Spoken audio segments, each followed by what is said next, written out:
This time on True Blue Touring, we start the 55.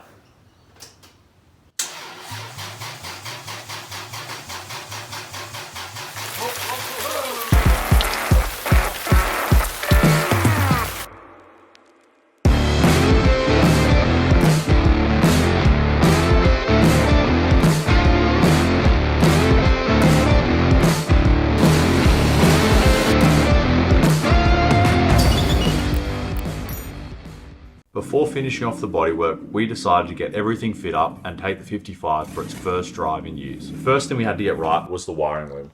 We redid all the split tube on the loom and then took measurements from the 80 series firewall of the grommets and then expanded the two existing holes of the 55 and added one more hole for the additional wires of the 80 series loom.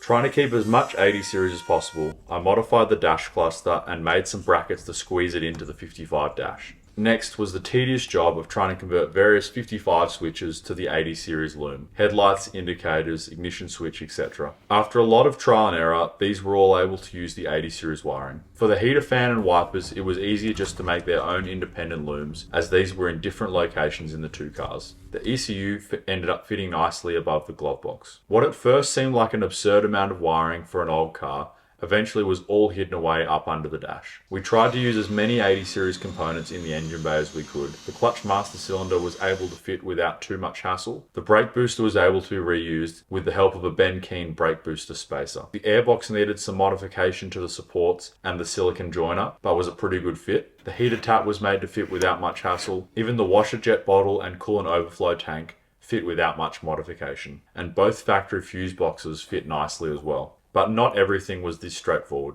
The battery tray was quite an elaborate bracket which took a few days to make. Making brake lines, clutch lines and fuel lines might be my least favourite job out of the whole car, but a very necessary part before our test drive.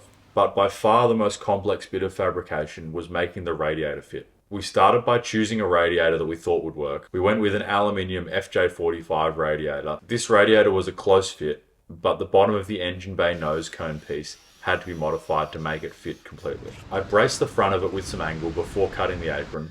Then I added some box section back in place, making the space for the radiator just large enough. Brackets were then added for the grille and front panel. The whole thing was then reinforced with some triangular plates in the front corners. The upper radiator support, which held the bonnet latch receiver, also had to be modified to suit the bigger radiator. The next piece of the puzzle was the fuel tank. I was lucky enough to score a custom-made long-range tank on Marketplace. The old-style tank didn't take an in-tank fuel pump like the 80 series, so I bought a Bosch pump and mounted it to the inside of the chassis rail. With the more powerful modern motor, we wanted to get disc brakes all around.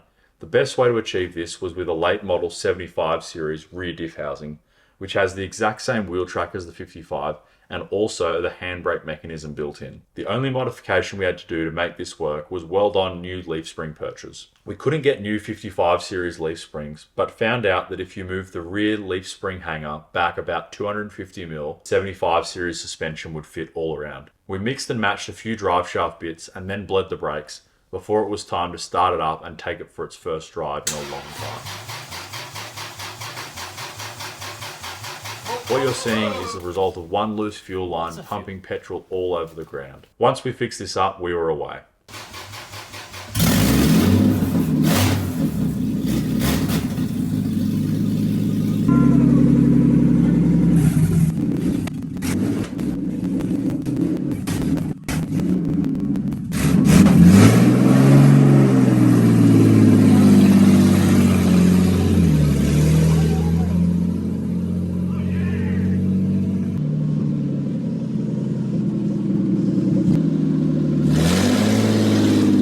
Thanks for watching. In the next video, we'll finalise all the bodywork on the car and prepare the body for paint.